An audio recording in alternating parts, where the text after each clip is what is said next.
자, 오늘 5장 대졸 신입사원 채용에 관여하는 이가 누구인지를 명확히 알아야 한다 편입니다.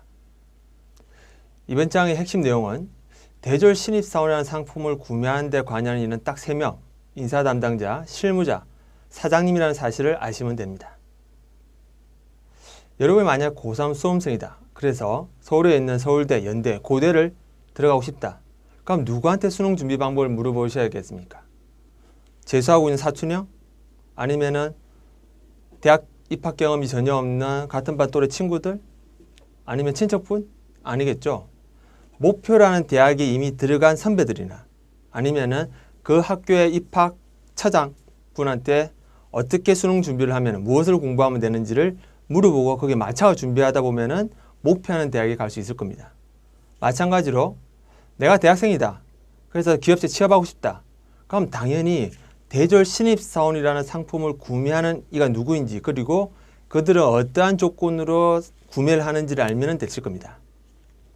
근데 많은 대학생들이 대졸 신입사원 채용에 관여하는 이가 정확하게 누구인지를 모르고 준비를 하죠. 그래서 취업 준비가 핀트가 안 맞는 겁니다. 채용에 관여하는 이는 딱 3분류입니다.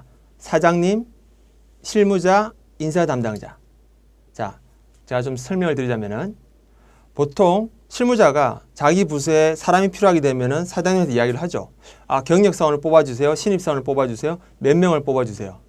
근데 회사가 뭐 실무자가 원한다고 모든 직원을 다 뽑아줄 수는 없지 않습니까? 그래서 사장님하고 재무팀하고 인사팀하고 협의를 해서 몇 명을 신입으로 경력으로 뽑을지 그리고 어떤 부서에는 몇 명을 충원해 줄 건지를 논의를 한 다음에 회사 재정하고 맞춰가지고 최종적으로 결정이 나면은 인사 담당자는 뽑아야 될 인원수의 한 5배에서 10배 수 정도를 면접원으로 뽑습니다.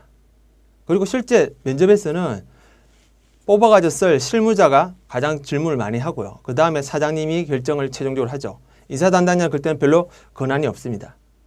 그래서 이 3명이 어떠한 조건에 갖춰진 대졸 신입사원을 원하는지를 아시면은 취업하는 것이 쉽습니다. 근데 제발 취업 준비 방법을 이런 사람들, 대학원생, 친척, 복학생, 형오빠, 사촌형, 또래 친구들, 그 다음에 포털 사이트 같은 데 묻지 마십시오. 전혀 취업에 대한 경험이 전무한 사람한테 취업 준비 방법을 묻는 것은 마치 재수생한테 대학 들어가는 방법을 묻는 것과 똑같은 이야기입니다. 특히 포털 사이트에서 제 스펙으로 취업이 가능할까요? 묻는 것은 정말 어리석은 짓입니다. 제발 초등학생이 답한 걸로 인생을 걸지 마십시오. 그리고 자, 이번에는 SK그룹 총괄 담당자 하는 이야기를 한번 들려드릴 건데요. 대기업의 채용 담당자라서 분명히 밝히는 건데 스펙 그 자체로서는 채용 의미로서 전혀 의미가 없다. 중요한 것은 스펙을 구성하는 다양한 요소들이 특정 기업 업종과 직무에 얼마나 도움이 되는가가 주 포인트다. 자, 여기에서 좀 더 부가 설명을 드리자면은 제일 위에서 이야기했던 스펙은 여러분들이 잘 알고 있는 취업 스펙입니다. 학점, 토익, 어학연수 자격증. 그런 것들은 채용 기준에서는 전혀 의미가 없다. 중요한 것은 다양한 요소, 즉 지원 업종과 직무에 관련돼서 대학 시절에 했던 아르바이트나 인턴 경험이나 공모전 도전이나 동아리 활동들 이런 것들이 얼마만큼 유기적으로 잘 조합이 돼 있냐. 이것이 채용의 주 포인트라고 하는 이야기죠. 다른 서베이를 한번 보여드리겠습니다. 기업체 채용에 관여하는 사람들한테 물어봤습니다. 신입사원 선발 기준 때 무엇을 주 포인트로 보십니까? 스펙, 학점, 영어 점수인가요? 했더니 70%는 인성이라고 답을 했습니다. 인성. 자, 또 다른 서베이를 보여드릴게요. 제가 말씀드렸죠. 채용에 관여하는 사람은 인사 담당자, 실무자, 간부, 사장님이라고. 자, 국내 30대 대기업의 인사 담당자, 임원, 간부들한테 물었습니다. 스펙 하는데 정말 스펙으로 뽑습니까? 했더니 3군데 빼고는 나머지 27군데는 면접을 통한 인성, 그 다음에 회사에 대한 열정, 도전의식과 창의성으로 뽑는다고 했습니다. 하나 좀 부가적으로 설명을 드리자면은 여기서 말하는 열정이란 그냥 묻지마 열정이 아니라 지원하는 업종에 관련된 열정입니다. 자, 하나 더 보여드릴게요. 현대모비스에 입사한 김모 씨를 뽑은 인사 담당자가 밝히는 합격 요인. 이 친구가 학점이 좋아서 학벌이 좋아서 영어가 유창해서 뽑았다 하지 않습니다. 자동차 회사에 지원했으니까 당연히 자동차에 대한 열정이 정말 풍부했기 때문에 믿음이 갔기 때문에 뽑았다. 그 다음에 면접 때 보니까 이 사람의 배려심이 돋보이더라. 저 인성이 돋보이더라. 그래서 뽑았다고 합니다. 여러분들의 논리로 따르자면은 대한민국의 수많은 인사 담당자들은 지금껏 신문 인터뷰를 할 때 단합을 했다는 소리밖에 안 됩니다. 여러분 논리대로는 인사 담당자가 학점이나 스펙, 영어 점수로 사람을 뽑지만 면접 신문 인터뷰에서는 허례허식으로 가식적으로 우리 회사는 학벌 이런 거 안 보고요. 지원한 업종에 대한 열정, 그 다음에 인성을 뽑습니다라고 답을 했다는 논리밖에 안 되는데 그럴까요? 인사 담당자의 다 전부 다 단합해가지고 인터뷰할 때만 그렇게 가식적인 이야기를 했을까요? 아닙니다. 여러분들이 지금 어떠한 신문사 사이트 들어가셔가지고 인사 담당자들의 채용 기준 인터뷰를 보시면은 학점이나 영어 점수로 사람을 뽑았다는 이야기는 전혀 없습니다. 이구동성으로 똑같이 이야기를 하죠. 지원한 업종과 직무의 열정을 가득 담고 자신감을 가득 안고 우리 회사에 지원해라. 그럼 뽑아주겠다라고 이야기를 합니다. 자, 간단하게 이런 기업체에서 대졸 신입사원을 뽑을 때 요즘 요구하는 요구 조건이 뭔지를 간략하게 알려드리겠습니다. SK커뮤니케이션 4년제 정규직 대졸 예정자면 됨. NHN 네이버를 운영하고 있는 회사죠. 여기서도 4년제 대졸 예정자면 된다고 합니다.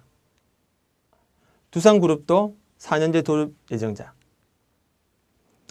그 다음에 대우조선해양도, 공기업인 한국정책금융공사도 모두 다 4년제 졸업 예정자면 된다는 이야기입니다. 왜? 학점이 조금 높더라도, 토익 점수가 좀 높더라도 실제 실무에 써보니까 별 차이가 없는 거예요.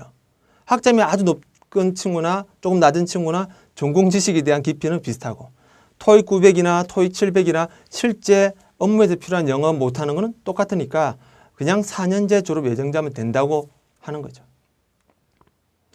그리고 자, 부산의 정말 큰 조선 기자재 업체의 실무자입니다. 많은 사람들이 스펙으로 사람을 뽑을 거라고 생각하지만 실제 저희 회사는 평균적인 수준만 있으면 다 오케이입니다. 중요한 거는 스펙이 아니라 인성, 그 다음에 기타 요건들이 얼마만큼 우리 회사에 매칭이 되느냐를 봅니다. 일반인들이 생각하듯이 서류 전형에서 스펙으로 칼로 자르듯이 자르진 않는다고 이야기를 합니다. 자, SK텔레콤의 인사 담당자 분이 했던 이야기인데요. 대졸 신입사원들이 가장 큰 오해로 학점이나 영어 점수, 자격증, 토익 점수 같은 걸로 선별한다고 오해를 하지만 실제 신입사원은 회사가 나아가려는 장기, 단기 비전에 부합하는 목표나 꿈을 갖고 있는지 그걸 위해서 얼마나 대학실에 준비를 많이 했는지를 보고 그것이 합당하면 뽑는다는 겁니다. 자, 수자원공사, 공기업이죠. 여기에서 수십 년 동안 인사 쪽 일을 하셨던 부장님 하시는 이야기도 똑같습니다. 서류 전형으로 사람을 뽑지 않는다. 즉 학점이나 영어 점수로. 서류는 회사가 이야기하는 토익 점수 750점 이상이면 다 통과다. 중요한 거는 우리 회사에 들어와서 얼마만큼 열심히 평생 직업을 생각하고 일할 만한 마인드가 있는지를 보는 것이 주 채용 포인트라고 이야기를 합니다. 제발 채용에 관여하는 이들이 하는 이야기만 귀담아 듣고 그들이 조언하는 취업 준비 방법만 행하시길 바랍니다. 만약에 후배들이 선배님 취업 준비는 어떻게 해야 하나요? 누구 말이 맞는 거죠? 누구 말이 진실인가요? 이야기를 하면은 제발 본인 생각을 버리시고 본인이 알고 있는 취업에 관여하는 사람들이 했던 이야기를 전달해 주십시오. 그리고 그 사람들의 이야기만 믿고 그 사람들이 조언하는 방법만 행하라고 후배들한테 이야기를 해주면은 그 후배는 분명히 취업할 겁니다. 자, 다음 시간에는 채용에 관여한 이들이 전하는 취업 준비 방법을 보다 더 상세하게 설명을 해드리겠습니다. 그럼 다음 시간에 뵙겠습니다.